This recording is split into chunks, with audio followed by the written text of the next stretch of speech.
Hi, I'm Will Howard, and we're at the 100th anniversary, the centennial of Easton Utilities Company in Easton, Maryland. It's a great show, and we're going to go around and talk to some of the people about some of the equipment that's here today.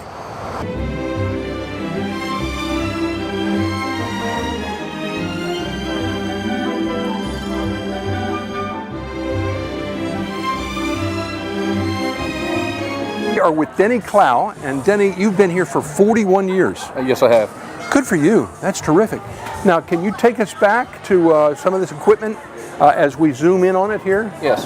This is an old kilowatt hour chart and whatnot. Came off a 2400 volt switch gear. It's after we dismantled the gear, I just kept parts and pieces. Yeah, I recognize this part from my meter. Yep. And but not this part. And it's recording chart, yes. So, how old would this be? This is about 1920, somewhere in that area. This is what's called a sync scope. When you go to bring a generator online, you have to match the bus and the generator voltages up. And what this does is, as the generator is running, you'll see it's running fast or slow. What happens then is, as it comes up to 12 o'clock, that means that all the phases have lined up. Then the breaker can be safely closed. And then how about these light bulbs Okay, here? what happens with these is, what it's doing is, it's looking at the generator voltage and the bus voltage.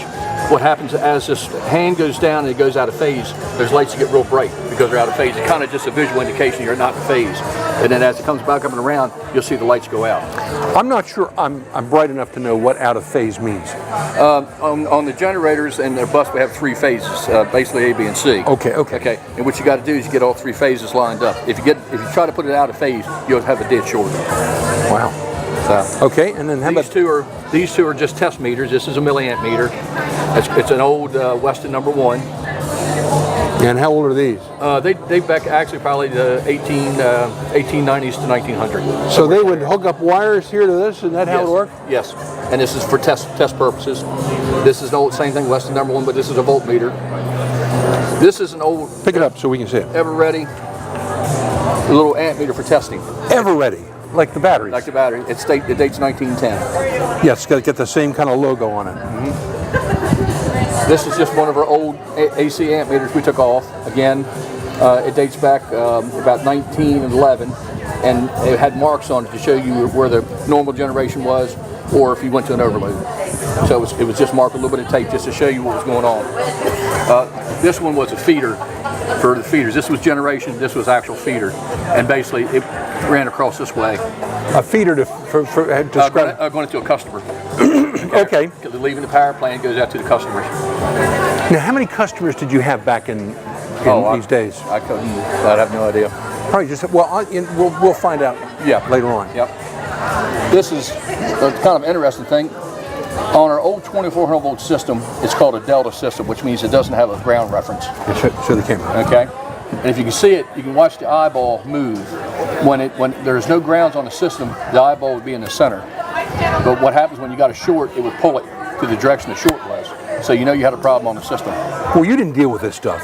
Oh yeah, I was still in service when I started. Is that right? Yes. All right, so 1941, that would be what year? 60? No, 70, about 72, 73. And that was in service? Yes. Wow. Okay, yes. What is this thing here? Okay, this is a safety stool. Basically, it's rated for 10,000 volts, and you stand on it to work on something high voltage safely. Well, what is this made out of? It's rubber, plus it's got the rubber feet and everything. Oh, rubber feet. Okay. So. Yeah, I wouldn't want to do that. This is a voltage regulator for one of our generators and whatnot. And basically, it's exactly that. What it does, when you set the generator for a particular voltage, in this case 2300, then what it would do is it would keep the generator at 2300 volts. So you would open the door and turn the knob there? Let's show the camera here. This thing weighs about 50 pounds. Oh, it's heavy, yeah. Okay, so you'd reach in there. Well, actually, you had adjustments you'd make, but what it would do as the generator came online, it would slowly pull this. We got one camera. And then it would rock the contacts on either side. Cool. So, but it was still in operation when we took it out. I'm glad you saved all this stuff. Now, down at the end down here is a modern day equipment. This is what's called a Basler 1051. And this device actually will replace 47 devices. No kidding. Yeah, you wire one device, and you've got, instead of having to do all these multiple different things. And it weighs about 2 pounds. It's nothing. It's all computerized. You plug a laptop into it. So you know how to fix this stuff? Oh yeah. Well, we wire. I mean, as far as that, if something goes wrong, again, you keep the program for this particular one on the laptop. If it goes bad, you plug a spare in, download the program to it, and replace the relay. So it's amazing. Amazing. Yes. This is Alan Blessing, and how many years have you been here? I've got 27 years here at Easton Utilities, and it's been a great place to work. And you're in charge of the gas department? I'm in the gas division, yes. Okay, tell us what this thing is. This is an old bell prover. It's what we used to test the gas meters with to check the accuracy on the meters. It's a what? A gas prover. Gas prover. Yes. What it does is you test the accuracy of the meter to make sure the meters are accurate. What we would do is stick a meter under here, and we would take and raise the bell up to 0 on the bell, and then we would open this valve up like it is now, and then once this gets down to 2 on the so we're talking about this meter right here. Yep, on this bar there's a 2 on this bar. See how you got a 4? Yeah. And once you get to the 2, that would tell us the meter was accurate. And then we would take and write the results down, and then we would put the meter back out in the field. So this here was all painted red. And tell me what describes this stuff. This here is to check the oil temperature and make sure the temperature and the oil and the room temperature and the meter temperature all is the same, because they have to be accurate, the same temperature for it to operate properly. So what we would do was take and pull this up like this, and then we would let it go down, and that would, like I said, it showed the accuracy of the meter. So you'd test the meters and then take them out to the houses, yep, right? Put them out in the field, make them that way. Public Service Commission used to require us to test our gas meters every 14 years, and so we used to have to test a lot of meters. When I first come here, we were testing about 100 meters, and up until about 10 years ago, we were almost at 300 meters we were testing a year. Wow. Now we're going to a thing called ISP system testing, which we're in the whole state of Maryland, so we only wind up testing about 15 to 20 meters a year of air meters now, because we're in such a large group of meters to be tested. What's the age of this? What year would this have been operating? It operated up until 2001. No kidding. Yeah, we actually used it up until 2001. But it looks like it's 100 years old. Well, if you not believe it, this whole barrel and all this here was all red, just like this, up until 2 weeks ago. I took and scraped all the paint off of it and cleaned it up and made it look like what it does today. So is it 100 years old? It's probably somewhere like that. Wow. I'm so glad you kept it. Yeah, and I told my boss, I said, we need to put it in the foyer there. Oh yeah, it'd be great. Take us over to the gas meters over here. Okay, describe all this equipment to me. It looks more modern than that. Right.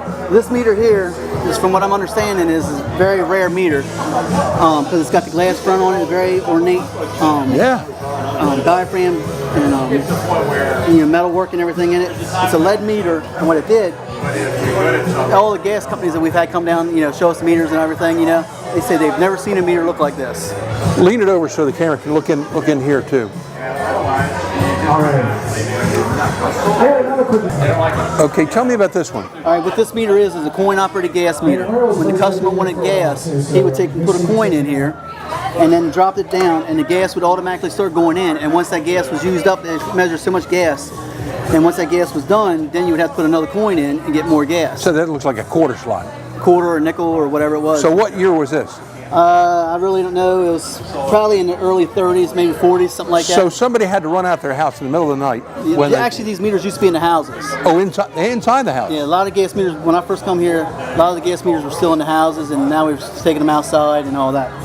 So they drop a quarter in there, and how much heat would they get for that? That was before my time. I don't know, but a quarter doesn't buy much gas these days. Not no more. No. But this is a really neat meter too. We've only had these 2 meters since I've been here. Ever since I've been here, we've had these 2 meters sitting in the shelf inside.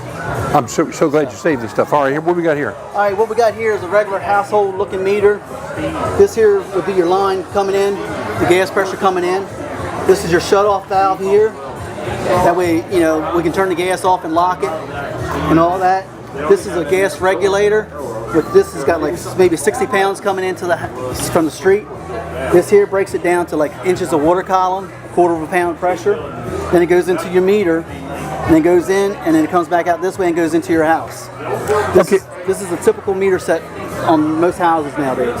Okay, now let's suppose that somebody's cooking dinner and they catch the house on fire and the house is burning down. What does this thing automatically cut off? No, what the fire department does, they'll come out and turn this valve here off. It's a quarter turn valve. And you turn it crossways, and that's how we turn the gas off to the house. A brave fireman.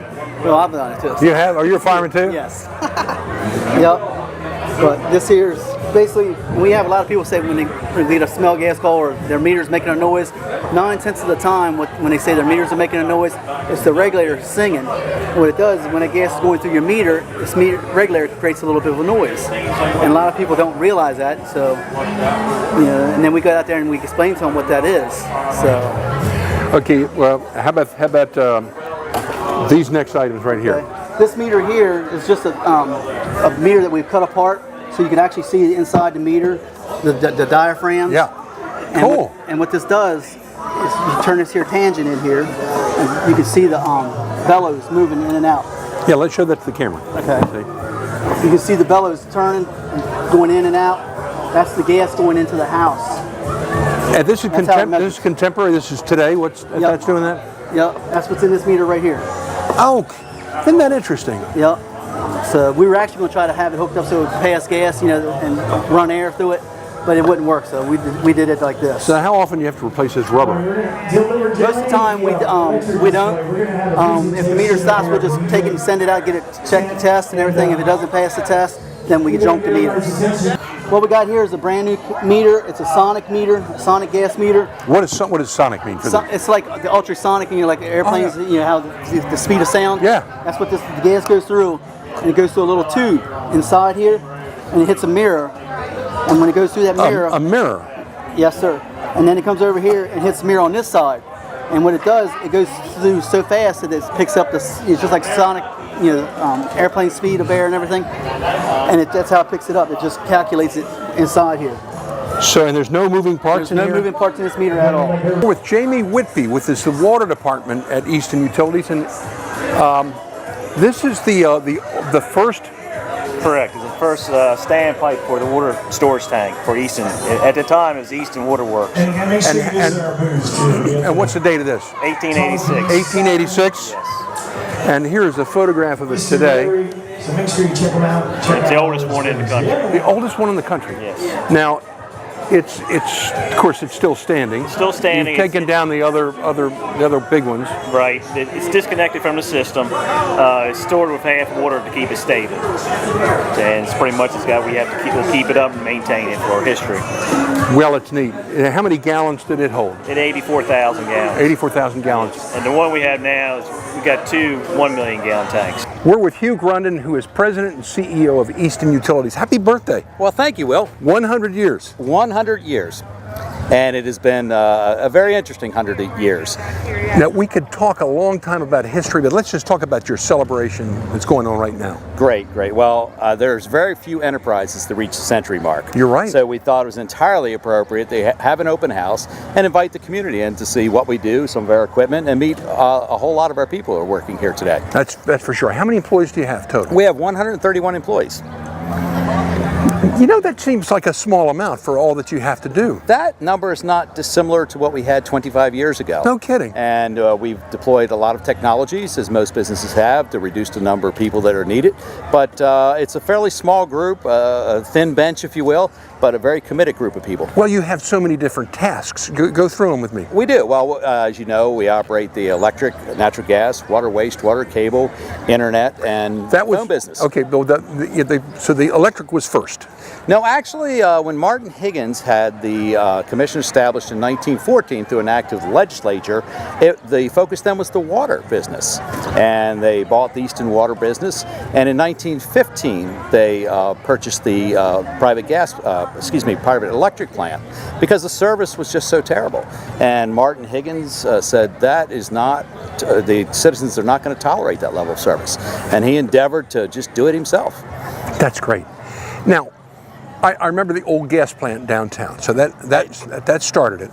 That was there, and that was purchased at a later time by the Easton Utilities Commission after it's formulated, and it was subsequently converted to propane and then on to natural gas. And the electric plant was right here, correct? Indeed, what you see behind us is the first segment of the electric plant, and that was the part that was privately held. And that was like way out in the country. It was. Talbot Town is behind us. Indeed. But this was like farmland out here, wasn't it? This is built on the outskirts of town, and you can see what's happened in the intervening period. We sure can. We sure can. Well, that's terrific, and we're delighted that you put this big show on, and a lot of people are having a great time here. Delighted to have you join us. Well, great, super. Well, thanks so much. Take care, Will. We're with David North, and David, you're a commissioner here at Easton Utilities. Very happy commissioner, have been for about 8 years. And you're also an antique car expert. Well, I don't know about the expert, but I certainly have been around them for most of my life. You sure have. Tell us about this car here. What we're doing today is, because we produce electricity, we thought we would demonstrate the difference between a modern electric car and a car of 100 years ago. And this is as close as we could get. This is a 1916 Roush & Lang electric car. It is all electric. Really? Made in Cleveland, Ohio. Wow, I didn't know there was such a thing. It uses 15 6-volt golf cart batteries for power. They were designed originally for ladies to drive in the cities. They're very easy, they're quiet, there's lots of visibility. There's no steering wheel. It uses a tiller like a boat. That is so cool. So how many miles would this go? This will go about 30 miles on a charge, compared to the 38 miles on a charge that the Volt will go, the 2014. So in 100 years, we've only gone 8 miles further. Well, that's amazing. Let's kind of get a tour. So the batteries are in the back, right? We have batteries in the back and we have batteries in the front. Can you lift up the hood? The bonnet, as they say? Now, these are modern batteries. These are modern batteries, each 6 volts, and they're all tied in series as opposed to parallel series to make 90 volts. And of course, it wouldn't make any noise, as you say. It's silent. It's silent going forward, silent going backwards. And then how many of these were there made? Just a few hundred. Just a few hundred. Okay. Yeah. Well, let's now compare that with this Volt. The Volt, this is the Chevrolet 2014 Volt. Curiously, both cars are capable of handling 5 passengers, 100 years different.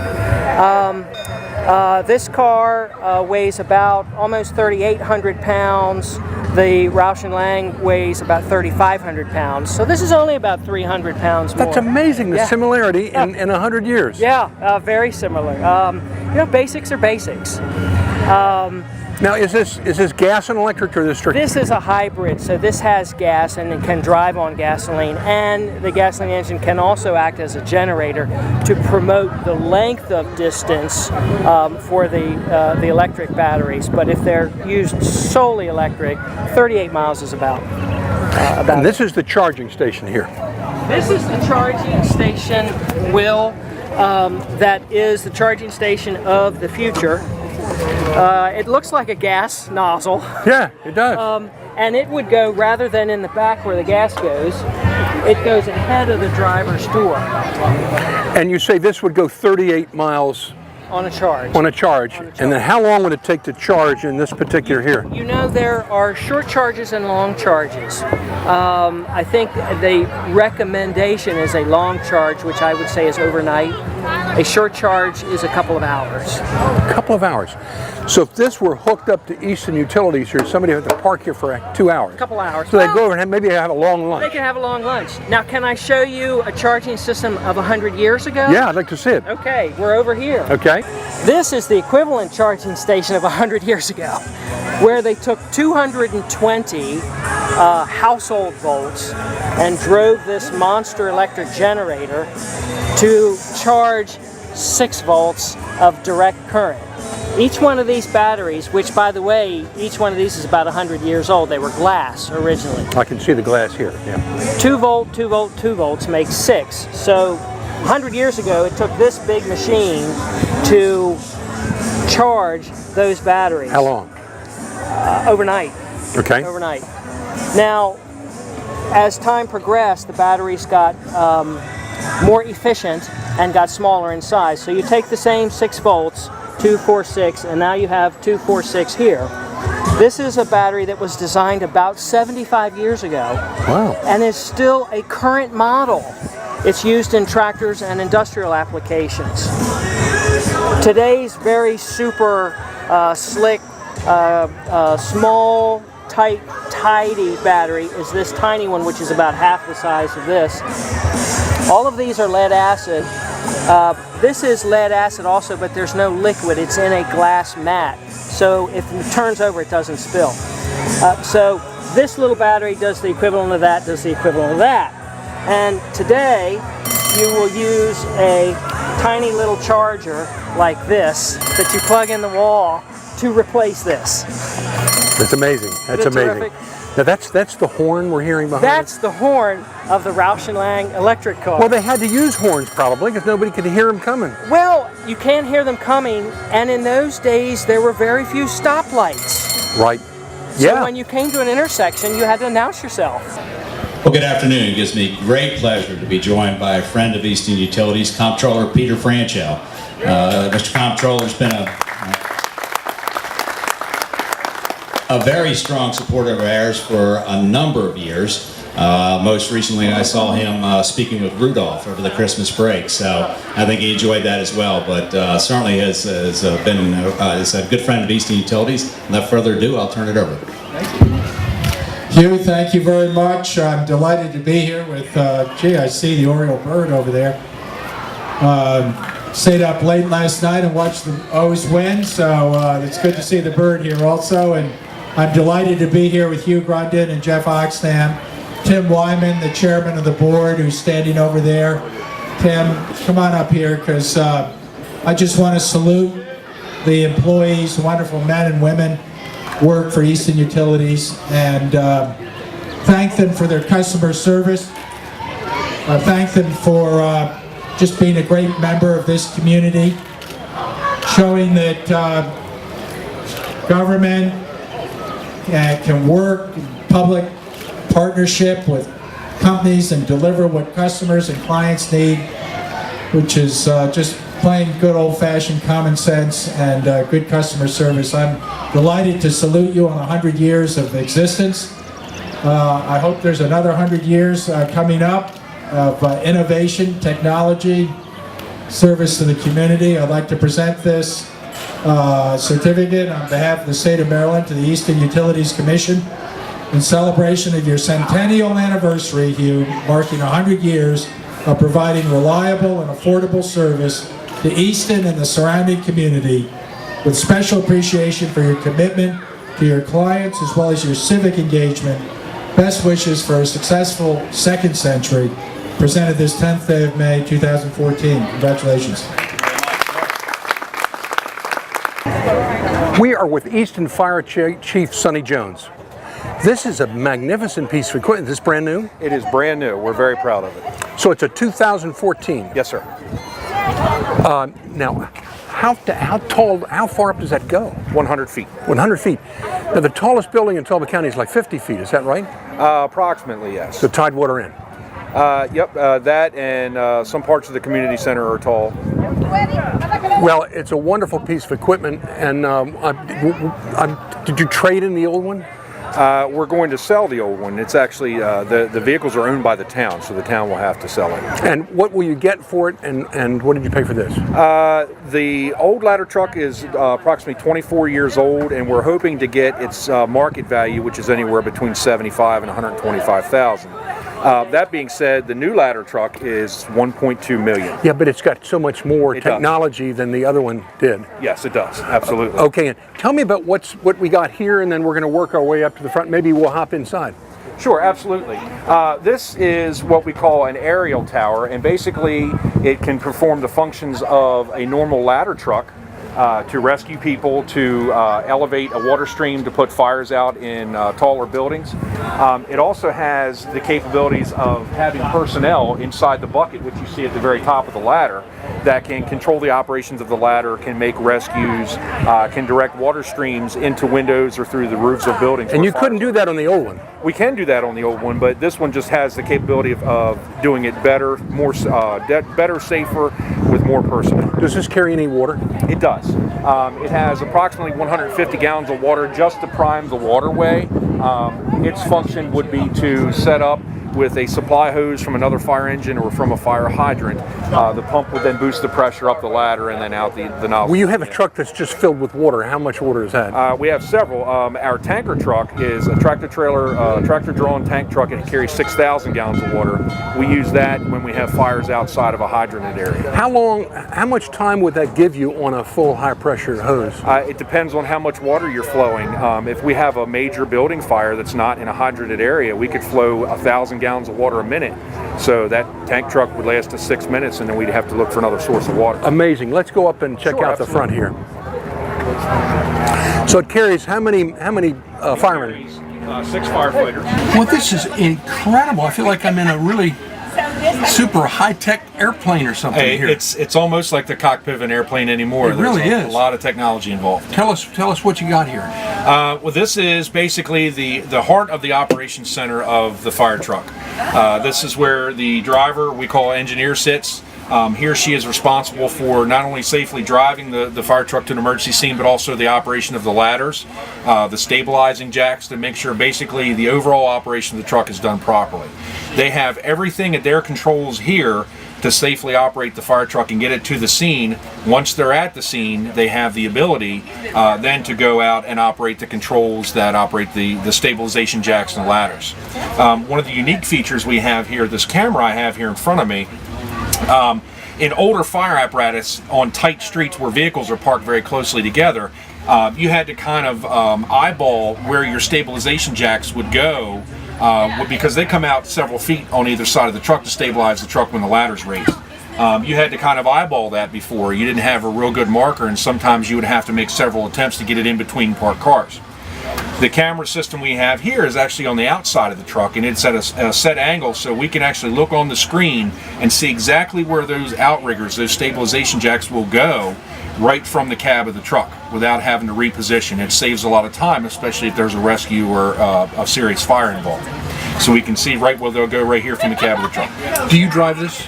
I do not. Being the chief, I'm responsible for the overall operation of the incident, but we have literally dozens of firefighters that are trained to operate all of our apparatus. And the way we do it is, if you're trained as a driver for one particular fire truck, you're trained to drive all of them, because we're not sure what will be responding at any time. So, is it easy to drive? It takes a lot of practice. Where do you practice? We have training all the time. We practice driving through the streets of the town and the county. We practice hooking up to fire hydrants. We practice drafting water when there's no fire hydrants available. We have to take water either out of things like swimming pools or out of the creeks or streams. Practice doing that. Practice pumping the fire trucks. A lot of our fire apparatus carry foam, which mixes with the water, and there's certain controls that you have to know how to operate to proportion the foam for things like gasoline fires, or if we have flammable liquids or things that we have to smother with a blanket of foam, so we have that capability. Also, with this fire truck, the unique thing about it is you not only have to be able to be trained in its operation and its pumping as we do with regular fire trucks, but you have to know about the ladder system as well. So you really have to be proficient in a lot of things. When we took delivery of this new ladder truck, we went through literally hundreds of hours of training with all of our personnel, with factory representatives, and then they kind of train some of our people, a train-the-trainer sort of situation, and then they've put on day after day after day of schools to make sure that all of our engineers are proficient with its operation. Well, it really is neat, and I noticed that even that all of the seats, except for your seat, have a compartment for the breathing apparatus. Yes, yeah, and this thing has the utmost in safety features. It's top of the line. Those brackets you're talking about allow the breathing apparatus to be positioned so the firefighter can put them on as they're responding to the fire, even while they're wearing a seatbelt. And the brackets hold them in place, so heaven forbid there was ever a collision, they wouldn't be able to come out of the bracket. They would stay in there safely. Yet the firefighter can press a lever and they can literally sit forward and take the breathing apparatus with them. Well, it's neat, and thank you and all your volunteers. It's wonderful to have this kind of equipment in the town of Easton. Well, we're definitely proud to serve everybody. Wire secondary, which is what you see there in between the middle two poles, with a ladder or any kind of metallic object, a long antenna. You want to make sure that you keep any metallic objects, ladders, away from those secondaries. Even though they contain low voltage, it still could be quite dangerous if you were to make contact with it. You'll see those sparks there. In this demonstration, you can cause a fire, you can get burned, or you can get electrocuted from that. So it's just something to be aware of. Keep metallic objects away from there.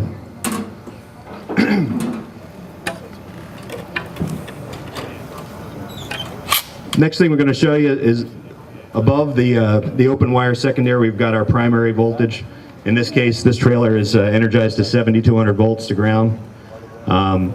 If you were to even get near, or a metallic object even is near that overhead primary, it can draw an arc. You can see the fire coming off of that. Whoa.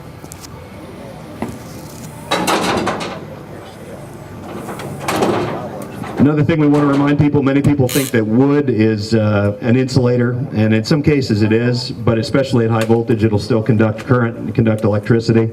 We're going to remove the fuse, cut out the door there, and just take a branch from a tree and put in between there and kind of demonstrate that current will flow through that piece of wood and light those lights up on the meter. The last thing we want to do is kind of show you the dangers of what can happen if you do make contact with the primary voltage. We have a hot dog here, and that kind of has a similar consistency to the human body. It contains a lot of water, and this can give you a pretty good idea of what it would be like to be burned off of this high voltage.